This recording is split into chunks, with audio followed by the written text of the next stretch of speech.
most memorable climax of a Grand Prix season for over 10 years. Yes, it's Lauda versus Hunt for the World Championship.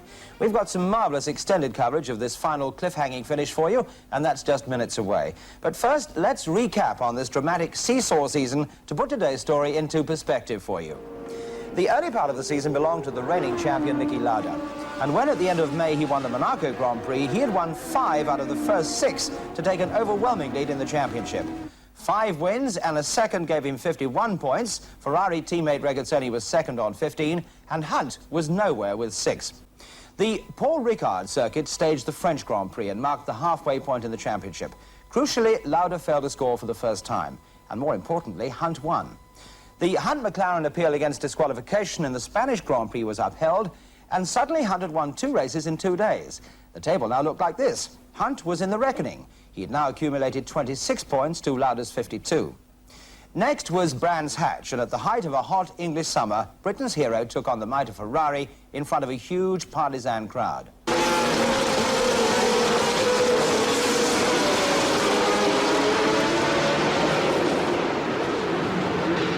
Paddock Bend, notoriously difficult. Watch the Ferraris rub wheels. Hunt is quick enough to keep out of real trouble, but his car is damaged.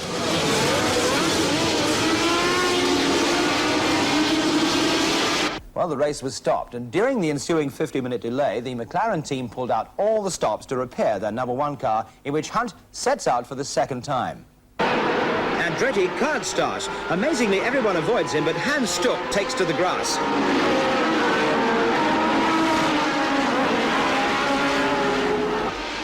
Paddock Bend, and again it claims a victim.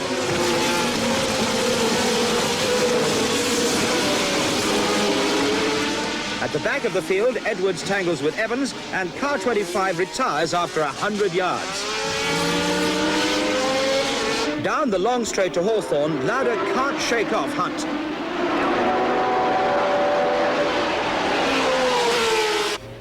And at Westfields, it's Lauda, Hunt, Regazzoni, Scheckter. Already the average speed is over 115 miles an hour.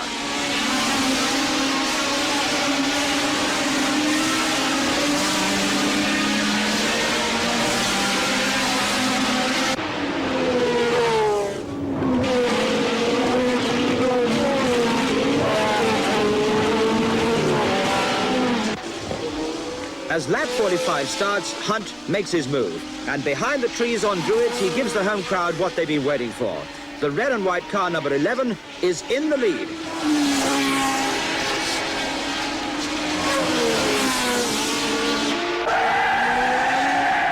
On the last lap, the crowd rises to James, a tribute to the first English victory in the British Grand Prix for 18 years. A magnificent win for Hunt, though Ferrari, among others, lodged an appeal against the McLaren straight away. The RAC, however, decided to leave the race with Hunt, and the championship table shows him continuing to haul back Lauda's tremendous lead. Lauda now on 58 and James Hunt on 35. He's halved the Austrian's lead in 3 races, and our hopes of great deeds rise as they did before in the days of our last world champion, Jackie Stewart. A fortnight later, the motor racing world reconvened in Germany at the daunting Nürburgring for Grand Prix number 10. On the second lap, it was tragedy and near death for the world champion Lauda, who is trapped in his blazing Ferrari. Les Lunger getting out of the Sёrtise and into the flames. 40 gallons of high-octane fuel burn viciously. The American is joined by Guy Edwards and by Harold Ertl, who fight to save Lauda's life. Fire extinguishers are played on the flames.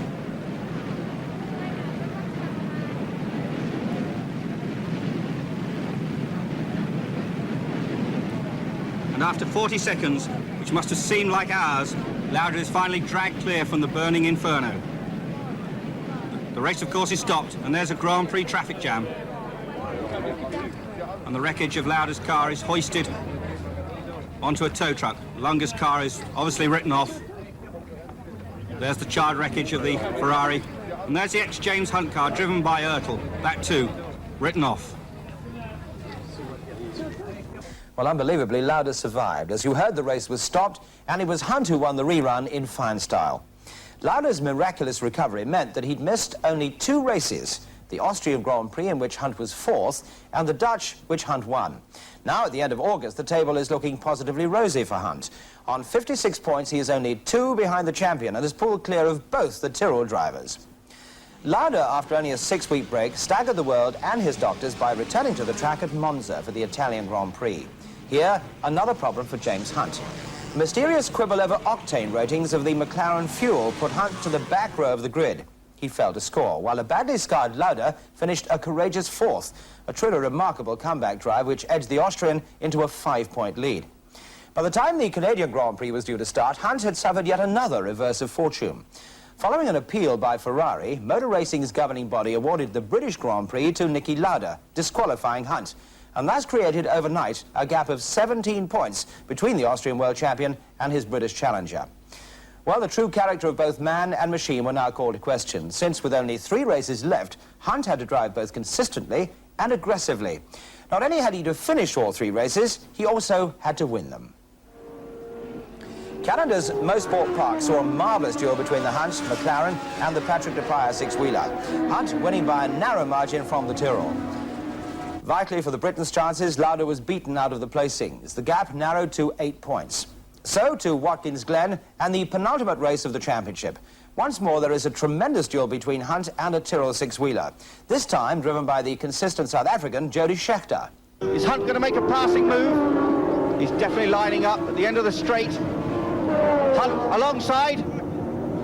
Now it's all down, and it's through. James Hunt has gone by Jody Scheckter. Now that is a vital move. And there is Lauda in 3rd position. And there Jody Scheckter is back in front of James Hunt. Somewhere, Jody Scheckter has managed to slip back, and James trying to pass again. The same place, trying to go around the outside. Will he make it? Wheel to wheel. No, Scheckter still in front. What a battle. Diving out. And he's done it. I think he's done it. Yes, a beautiful manoeuvre. No dirty stuff there, just a beautiful manoeuvre from James Hunt. 9 points for Hunt and 4 for Lauda, who finished 3rd. And so, with today's Japanese Grand Prix to come, Lauda's lead a mere 3 points. What a way to finish the season. Hunt or Lauda? Well, the final chapter will unfold when we bring you extended coverage of this vital race right after the break. Certainly the pressure, and intense pressure, was on the man who had to win this race to be sure of a world title, James Hunt. Well, the organisers sent the drivers out to have a 15-minute look at the circuit. Conditions were absolutely appalling, and few of the drivers, including James Hunt, would have relished 73 laps of that. Hunt came in and had adjustments made to his visor so that he could help solve the condensation problem on it. Niki Lauda in all this time didn't move from the pits, but his and his teammate Klea Regazzoni's Ferrari remained covered. Presumably they regarded the conditions far too dangerous to contend with. Niki's wife was there, keeping him company, and they thought that at this point the race would not take place at all. But the rain eased, the mist came again and went, and eventually the organisers decided the race would start. They're on the grid now as we join our commentator, Andrew Marriott. Electric tension here at Fudzi. Дождь поливал трассу первого Гран-При Японии в истории. На кон был поставлен титул чемпиона мира. Хант выиграл 2 заокеанские гонки, а Лауда получил лишь 4 очка за 3-е место в Америке. Его отрыв составлял всего 3 очка, так что все зависело от исхода этой гонки.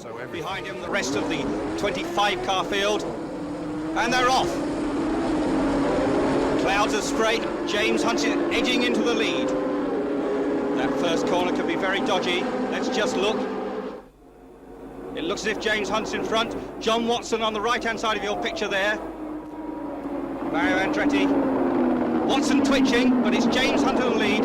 Watson second and Andretti third. So James Hunt has done exactly what he wants to do, get in the lead, because when you're second or third or fourth or wherever, you've got that spray in your face. But when you're leading, no other car can throw up that great plume of spray you see behind. James Hunt there, James Hunt in the Marlboro McLaren. The same car that's taken him to victory 6 times already this year, 7 times if you count that British Grand Prix. The vital race for James Hunt. The race that could make James Hunt the British world champion. The first British world champion since Jackie Stewart.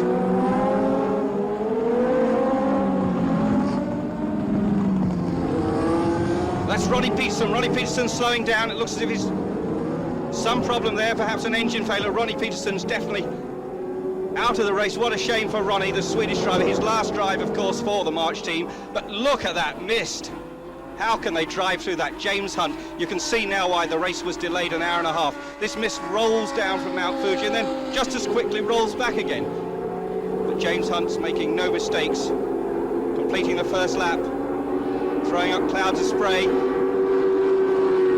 And look at that lead, about, must be 4 seconds there. John Watson second. James Hunt in the lead. James Hunt twitching, look at that. Almost out of control. Now he mustn't do that too many times or James Hunt. James Hunt of course first. Niki Lauda back in about 5th place. Now if that situation continues, James Hunt can win the World Championship. If Niki can get up with him, of course, it's going to be a very different matter. But at the moment, no doubt about it, James Hunt, that red and white Marlboro McLaren M23, a 4-year-old car, designed by Gordon Coppert, built just round the back of London Heathrow Airport.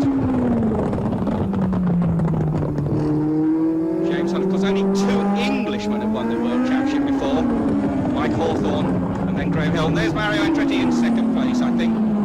Jody Scheckter following. I can't see John Watson. Looks like John Watson's gone missing.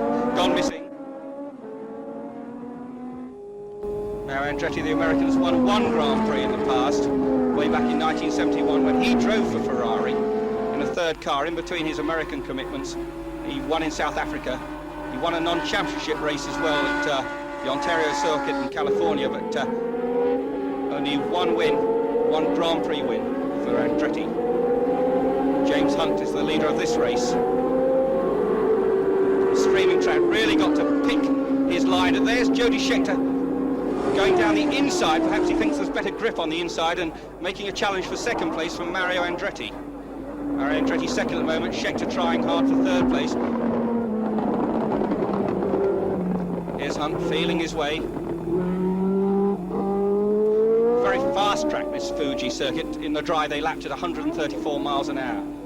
But speed's very much down, probably 20 seconds slower today. Streaming wet track. This terrible mist, and there another twitch.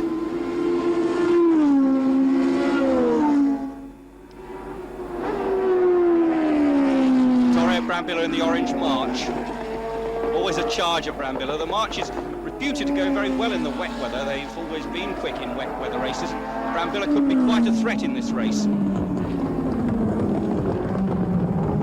Lauda is in the pits. There's a conference, a cockpit conference going on there. That's with his head right into the cockpit. The chief engineer of Ferrari, Mario Forghieri. Forghieri steps back. Now what is happening? Lauda's getting out of the car. Well, this makes Hunt's chances much stronger, of course. And they're talking to Daniele Audetto, the team manager. Lauda explaining something. The mechanics don't seem to be rushing around the Ferrari. So there is James Hunt in the lead, and Niki Lauda seemingly out of the battle already. Now that is a turn up for the books. That isn't something we expected at all. We expected this to be a toe-to-toe clash between James Hunt and Niki Lauda. James Hunt, 29, sorry stockbroker's son, there he is. And Lauda, 27, a Viennese paper mill owner's son, in fact. Lauda, the world champion, the reigning world champion, but if Hunt can keep this up, he won't be the world champion much longer. Of course, if Hunt drops out of the race for any reason, and there's 1,001 reasons Hunt could drop out of this race, then Lauda will still be champion, even just sitting there in the pits. And there is Lauda in the pits, talking to one of the Austrian journalists. Already he's got his racing jacket on, keeping warm. And there's Brambilla. Brambilla, who moved up briefly into 2nd place, coming into the pits. Looks as if these pits are going to be really busy today. And there on lap 5, number 11, of course, James Hunt in 1st position. And there's Brambilla. A quick front tyre change. March crew from Bicester in Oxfordshire working very quickly. Brambilla, the oldest man in the race. And he's off. Now that is copybook pits work, but in the lead, James Hunt. James Hunt still with that cloud of spray rushing around this Fuji track. And there in 2nd place, Mario Andretti and the John Player Special. A team, the Lotus team, started in confusion this year, but now right back on the pace, and Andretti, of course, on pole position.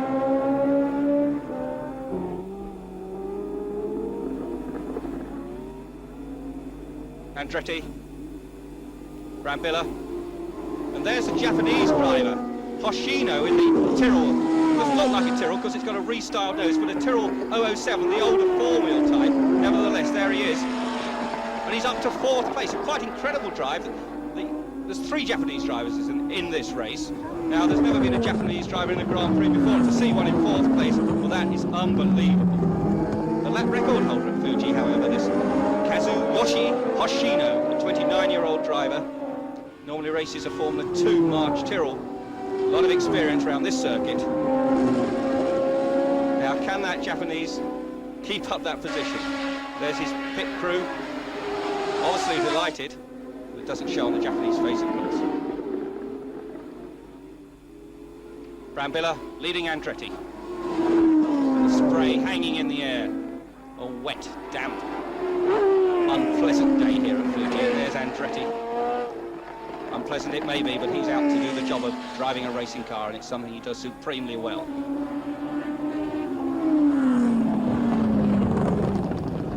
Round that long, long left-hander.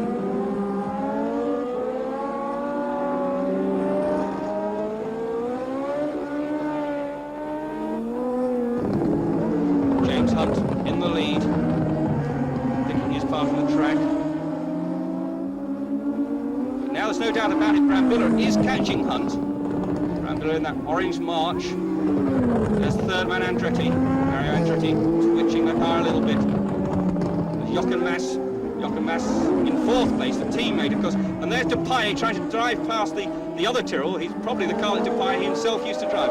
6-wheel French-driven Tyrrell going past the 4-wheel Japanese-driven Tyrrell. So Hoshino back to 5th place, but a good performance nevertheless. And a great performance from James Hunt. No doubt the pits have told him that Lauda's already out of the race. He knows he's got to finish. And there Mazzario, Arturo Mazzario, the tiny little Italian in the Frank Williams team, coming into the pits. Oh, and Hoshino's in the pits too. Now, those Bridgestone, they're Japanese Bridgestone tyres. First time ever in Grand Prix racing. It looks as if they aren't really up to the job. It looks as if they've had a problem with that left front tyre. They're putting another one on. Great to see a Japanese car in the Grand Prix. The main pit straight. There's Hunt and Brambilla very close behind now. Closing on him all the time now. Brambilla, known as the Monza Gorilla, of course. His tactics sometimes a little dubious. I wonder what's going to happen when he starts attacking Hunt, but he's starting to attack James Hunt already. Brambilla only won one Grand Prix, the Austrian. He won it in the wet. A good wet weather driver, although he does tend to fling it down the road every so often. Of course, when he won the Austrian Grand Prix, he spun off as he waved to the checkered flag and crashed. An amazing race that was, just over a year ago. And he's trying to drive inside James Hunt. Hunt cuts across the orange March nose. Hunt's not having that at all. Get back, Vittorio, he's saying, but this time there's no getting back. But is he going straight on? And he's spinning. He missed Hunt. What an incredible spin. But he's still back in the race. Got first gear very quickly. I bet James Hunt's very glad to see that happen in his mirrors and not right in front of him. That almost took James Hunt out of the race and out of the World Championship. But no, Hunt is in the lead. Brambilla dropped a couple of places. There's Jochen Mass, Hunt's teammate. Went through a bad patch in the middle of the season, but came back strongly when there were suggestions that you may be leaving the team, Jochen. Get on with it, and that's exactly what he's done in the last 4 races. Jochen Mass backing up James Hunt, and there he is, now up to 2nd place. Jochen Mass, the German. Lapping Harold Oertel. Oertel in the Hesketh, one of the men, of course, who helped save Niki Lauda's life in Germany. An Austrian journalist. Races in Formula 2. Made his name in saloon cars, in fact. And there he is, sandwiched between the 2 McLarens. Oertel, one of the men who's bought a ride, doesn't get paid for racing, he actually pays for the privilege.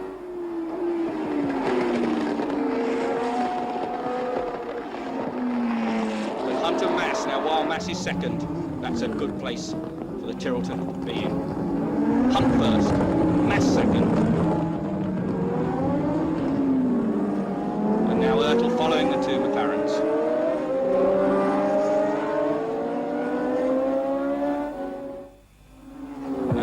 Sёrtise, one normally driven by Brett Lunger, the Sёrtise of Noritakee Takahara. And there's Brambilla, third. Fourth is Andretti. But the two McLarens in the lead, Hunt first and Mass in second place. So with those two McLarens out in front, no real imminent danger to James Hunt. We'll take a very short break and return to the race and to Andrew Marriott's commentary in just a moment from now. Story, 31 laps of the 73 run. First 11 Hunt, second number 12 Mass.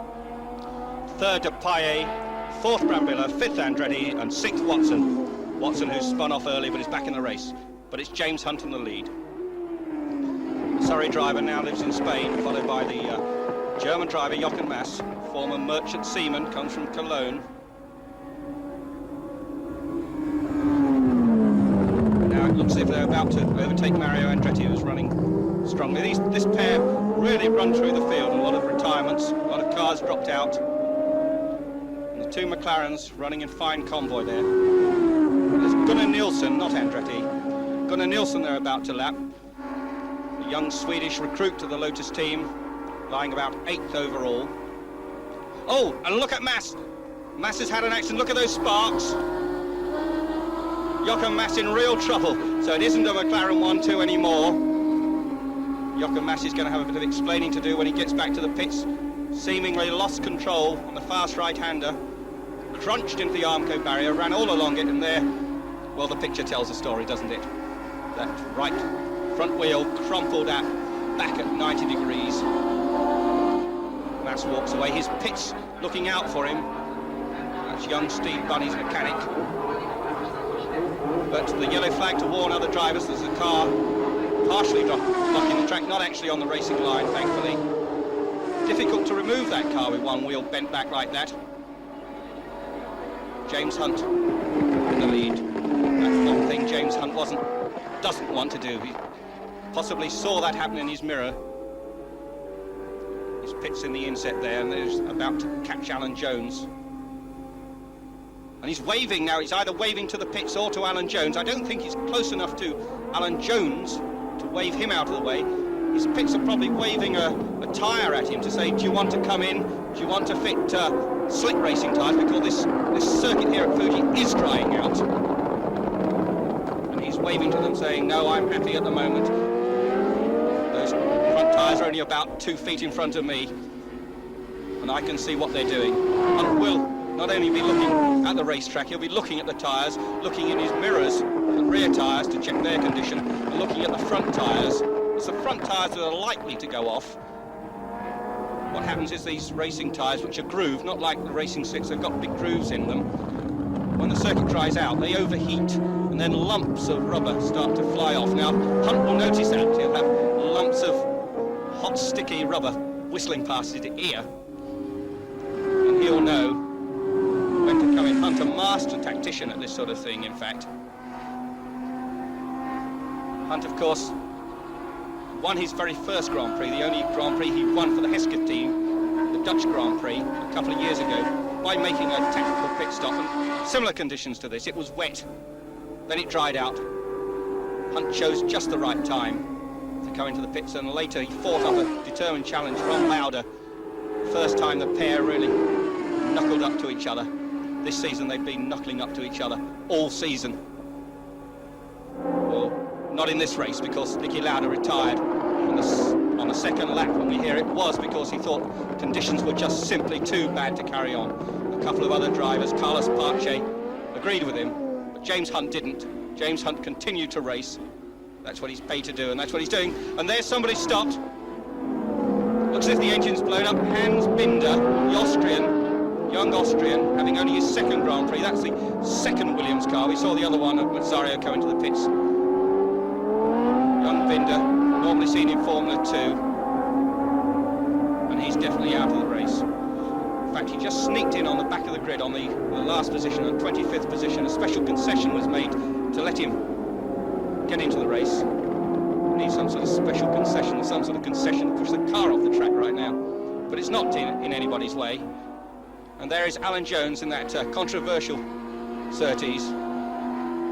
And Hunt not closing on Alan Jones. I would have thought Hunt would have got by Alan Jones by now. In fact, he seems to be dropping back. There's the Williams. Looks as if it had a little fire, in fact. But Hunt, car number 11. Next year, if he wins this championship, that car will carry number 1. But at the moment, it's car number 11. And there is Patrick Depailler, car number 4, the blue 6-wheel Tyrrell. And that nasty right-hand corner off the main straight. The main straight goes onto a banked section, which they aren't using, so the cars funnel off the track, then take a long, fast left, and a sweeping right into a left hairpin, and then a long, long, long right-hander. That's the 2.71 mile Mount Fuji track, never before used for a World Championship event, but it appears to be a very good track here, apart from this horrible weather. Very good organisation here in Japan. They've done everything they can, really put themselves out.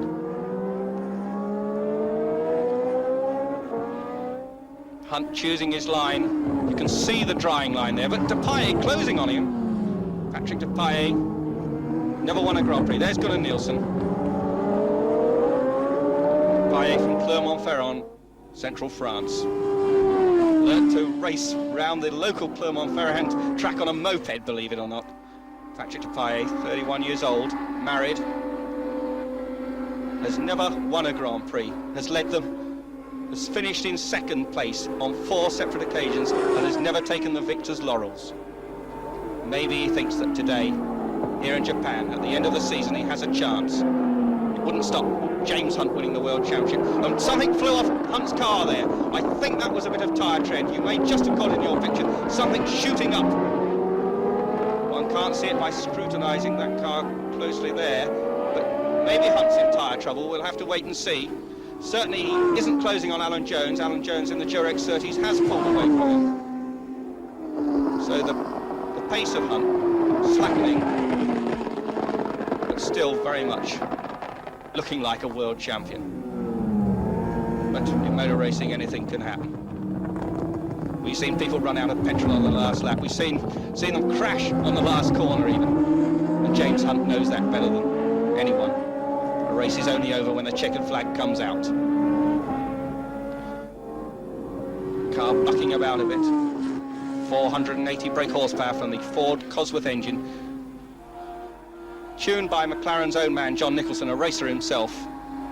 And Nicholson seems to be able to squeeze a bit more brake horsepower out of these V8 engines than any of the other people in the business. And there, you saw Jones, and then Hunt, the gap about the same. Now, where's Patrick Depailler?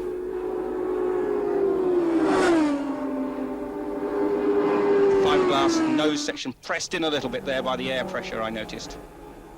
And there's one of the Japanese cars, the Kojima all-Japanese car. Now, lap 58. Hunt in the lead.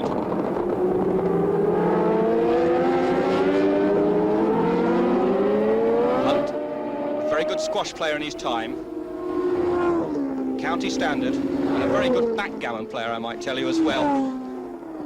Did hear a rumour he'd won over £2,000 just playing backgammon this year, so there's a job for him there if he decides to go at the racetrack. And little flicks of flame coming out of the exhaust there on the overrun, that's quite normal, nothing to worry about. V8 engine, fuel injected, 4 valves per cylinder. 480 brake horsepower approximately on a good day. And it's a good day for James Hunt. But Depailler is closing. There's no doubt about it. Patrick Depailler, you see him coming into the picture, the Elf Tyrrell. Team, of course, that Jackie Stewart used to drive for. Depailler stays with the team next year. Jody Scheckter, of course, leaves to go to the Williams Wolf team.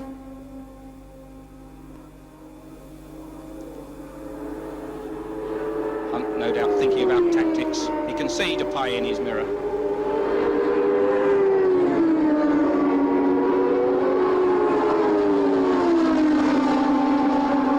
Down that long straight, speeds in the dry touching 180, probably about 160 today. Lap times. Well, we're on about 120 miles an hour rather than 135 of practice. Gives you some indication of the wet, but it is drying out. it dries out much more. It's cold, coldish weather here. So could be that the track won't dry out. If it does, of course, we're going to have a spate of pit stops, people rushing to change onto the slick racing tyre. At the moment, they can pick their line. In fact, the more thoughtful drivers actually drive out in the wet to conserve their tyres. And there's Depay. You can see his closing, just putting a wheel up over the curb. Not a mistake, just a... These Grand Prix drivers put a car within an inch, drive it over a penny if you put it on the track. Fantastic control, their talent and skill beautifully honed. A large crowd here, worth waiting an extra hour and a half for this race, no doubt about it, because it isn't all over yet. There's James Hunt. There's Patrick Depailler. McLaren versus Tyrrell. 4 wheels versus 6. Flag just waving there, but that was the pits. View of the back of the pits. They're wondering if they're going to have to do a wheel change. They're also wondering if Patrick Depailler is going to catch James Hunt, because in those pits, the electronic digital stopwatches ticking away if digital stopwatches do tick. And they know exactly the position. They know that Depay is closing on Hunt. They don't know how much Hunt's got in reserve. We don't know how much Hunt has got in reserve.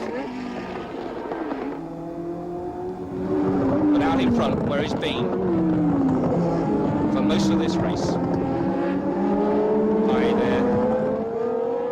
when you put opposite lock on this Tyrrell, of course you've got 4 wheels to go, not just 2.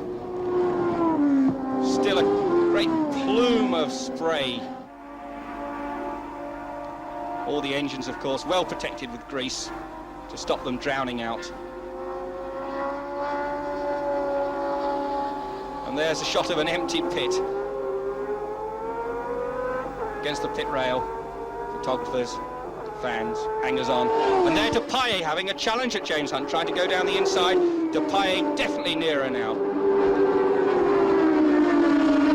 Patrick Depay, small, only about 5'6", rarely smiles. And closing on James Hunt. And trying making a passing manoeuvre. And Patrick Depay has taken the lead of this motor race. Patrick Depay first, James Hunt second. Now, is James Hunt in trouble? Depay closed very quickly on Hunt. And I suspect that Hunt may have a problem. His engine sounds okay, so probably in the tyre department, maybe in the gearbox department. His gear changes seem crisp enough.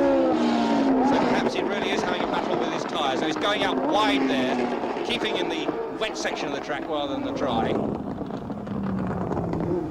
Patrick Depay leading a motor race. I wonder what's going through his mind right now. He knows he's never won one before. What's going through James Hunt's mind? He knows if he stays in second place, he'll be world champion. Does he fight back? Does he consolidate? But there, Mario Andretti. Mario Andretti, who at one stage Hunt almost lapped. Now we find Mario Andretti closing on James Hunt. And there's the Tyrrell pit. Smiles in the Tyrrell pits to see Patrick Depailler in the lead. Alan Jones through the picture again. Depailler closing on Jones this time. Jones driving a good race, up to 6th place. And there, Andretti is in front, James Hunt is 3rd. Because if James Hunt finished 5th in this race, he isn't world champion. 3rd, he's okay. 4th, well, he'll finish with the same number of points as Niki Laudy, believe it or not. Same number of points as Niki Laudy after these 16 races. But he will still be champion if he finishes 4th. Quick glint of the scoreboard. 11 laps to go. Patrick Depailler in the lead. The car twitching. By a hard driver earlier in the season on independent television, we saw Hunt and Depailler clash. Pushed Hunt out of the race, and a lot of people thought that perhaps that California result, one which could lose him the World Championship. Well, he's still got the championship in his grasp at this time. But he is much slower. He's visibly slower around that long left-hand sweep and into that right-hand sweep now. Oh, that James Hunt can keep up that position.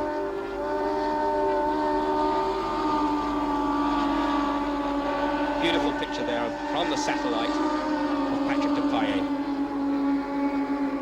Undoubtedly France's best racing driver. Past that long pit straight. The elf mechanics craning forward to see their boy.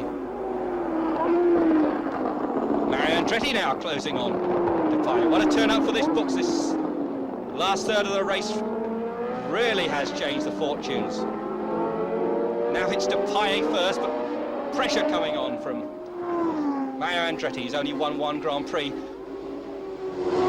Andretti in the John Player Lotus, designed by Colin Chapman, and that team hasn't won for 2 years, over 2 years in fact. 2 years, 2 months since they won. Still one of the most successful teams in motor racing, of course. Depailler sliding, and Andretti making a challenge. Will he make it? Depailler keeping to the inside line. Yes, and Andretti's done it. That's the same spot, of course, where Brad Miller spun. Those two didn't spin, and Andretti's in the lead. Mario Andretti from Nazareth, Pennsylvania, and Depailler's car looks all over the place. Andretti, 36 years old, won at Indy, won a Daytona stock car race, won top sports car races, undoubtedly the best all-rounder in motor racing. And they're really hanging it out, Patrick Depailler, trying to keep up. I don't know if he's got a problem, like James Hunt, he may be in time. Is he going into the pits? He's slowed. No, he hasn't turned into pit road. So Andretti in the lead, Depailler dropping back, James Hunt dropping back.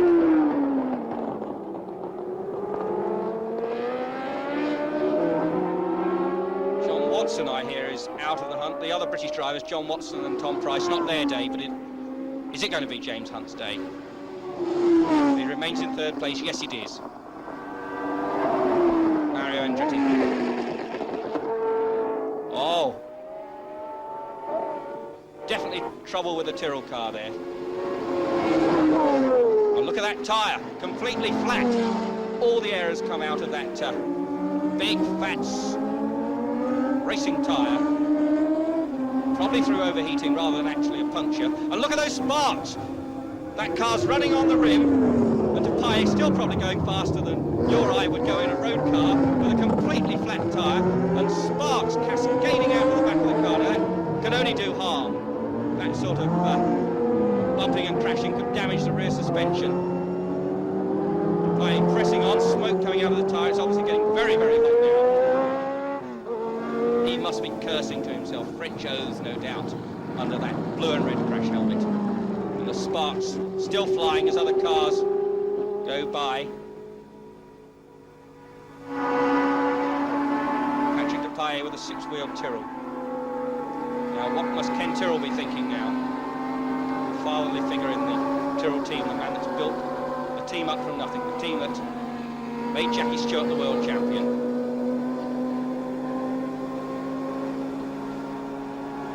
Patrick Depailler, not slowly, but slowly for racing, coming to pits. And there is the Elf crew, ready to change the tyre. They've obviously had a message, what's wrong with Depailler? But where is James Hunt? Andretti in the lead. Has that promoted Hunt to second, or is he slowing even further? Two of the cars abandoned. Oh, and there's Jody Scheckter, who had made a pit stop. Jody Scheckter out of the race. What a bad time for the Tyrrell team with 3 laps to go. And we still see on the scoreboard, James Hunt is second.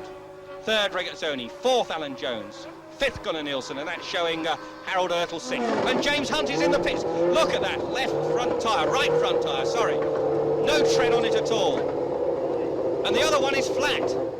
They're going to change all 4. You can hear the hammers going there. Andretti's still in the lead. James Hunt obviously in trouble now. The tyre quickly going on. There's 2 mechanics. Howard Moore and Ray Grant working fiercely, the whole McLaren team. Where does that leave Hunt? Is Hunt still in the championship hunt?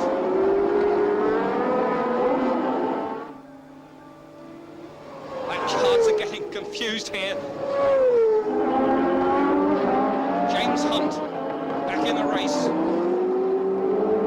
Just about 4 laps to go. I think Hunt is 4th. Hunt in 4th place, and that would keep him in the championship. There's Mario Andretti in the lead. Andretti leading. Hunt, of course, now has fresh tyres. It could make a lot of difference. These last 2 or 3 laps, he could reel off very, very quickly. What a grandstand finish this is going to be. Right to the tape, we're taking it. Yes, James Hunt is in 4th place. That's good enough. Let's just hope those tyres are good enough too. And there's Mario Andretti passing Klea Regazzoни. We haven't seen much of Regazzoni in this race.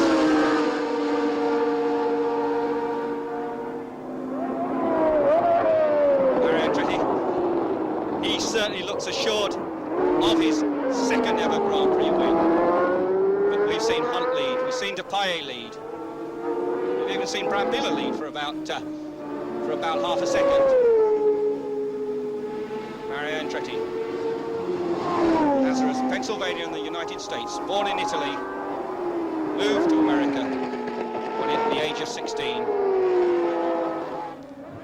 Regazzoni in 5th place and could be a danger to Hunt if Hunt hasn't got into the groove with those new tyres. Now the scoreboard is showing Hunt in 5th. Now that's contrary to the lap chart I have, and I think that Hunt is 4th. So we just have to wait and see, but I've seen those sort of lap boards wrong before, and I'm confident Hunt is 4th. 3 laps to go. Mario Andretti in the lead.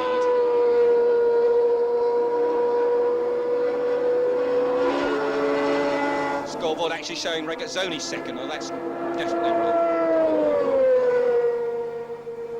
Mario Andretti. Almost a complete lap on the rest of the field. Patrick Paye, of course, made a... but my lap chart shows him 2nd.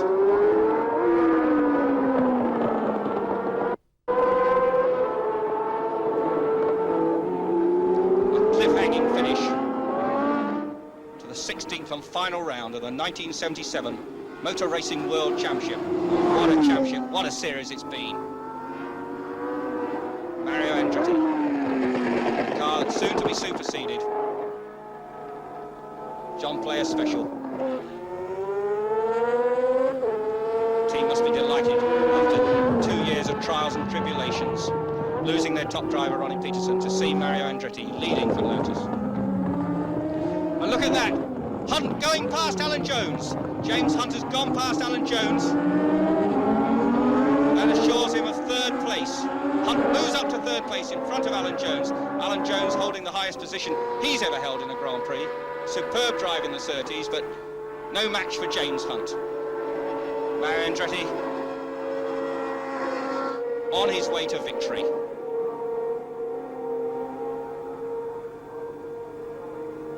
Gunnar Nilsson going well in the 2nd JPS. Gunnar Nilsson in 6th place. The tension here with just 2 laps to go. Mario Andretti dives off the banking section into that long right-hand corner, and they have 1 lap to go, and the scoreboard seems to have sorted itself out. Scoreboard sorting itself out, showing Paye 2nd, just flashing up Hunt 3rd, Jones 4th, Regazzoni 5th.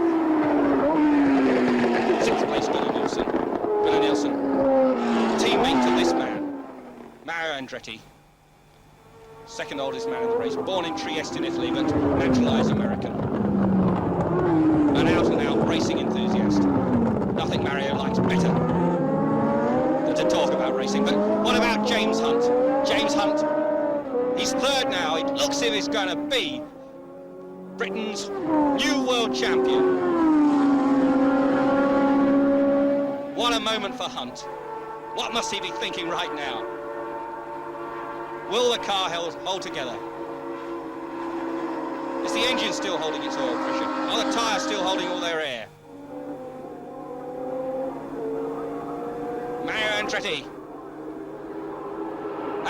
Mario Andretti takes the flag. Mario Andretti has won the first Japanese Grand Prix. And Pache trying to get by him, but he's a lap behind. And there's James Hunt. James Hunt finishing third and almost catching Patrick Pache. And James Hunt is the world champion. James Hunt is the new world champion. Mario Andretti is the winner of the race. What a finish. Our new world champion, James Hunt, by just one single point. Soon after the race, we managed to get James Hunt on the line from Tokyo, and I asked him what his feelings were when he was waiting for the decision whether to race or not. Well, my main feeling is that the conditions were too dangerous to race, and I didn't want to be put in a position of having to have a go in conditions that were safe. Certainly, once the race had started, you got away to a very good start, and that was absolutely vital. Yeah, to get into the lead in a wet race like that is a terrific advantage. You don't have to spray, so you have a clear vision while everybody else is fighting about a lot of spray. And then Brambilla came back onto the scene. That was an interesting incident, wasn't it? Well, I didn't see too much of it, but I gather he's spun when I was giving him the elbow. When you eventually had to come into the pits late into the race, was it because of a puncture or was it tyre wear? No, the tyre blew. You see, what had happened, Dickie, from half distance onwards, I knew that I was in tyre trouble, and I wanted to come in and change it, but I lost communication with my pit. Right? Yeah. And I couldn't work out with them whether I should change or not. And I knew they weren't going to last, or it was odds on they weren't going to survive. And I wanted to come in, but I couldn't get a positive signal from them to come in and change. Because I didn't know whether I had time. You see, they were telling me it's flying better to limp round and just try and hold on to my lead. So I slowed right down, just looking for fourth place. I wasn't even trying to win the race for the second half. And can I just finally ask you, what are your immediate plans now? I should be getting drunk.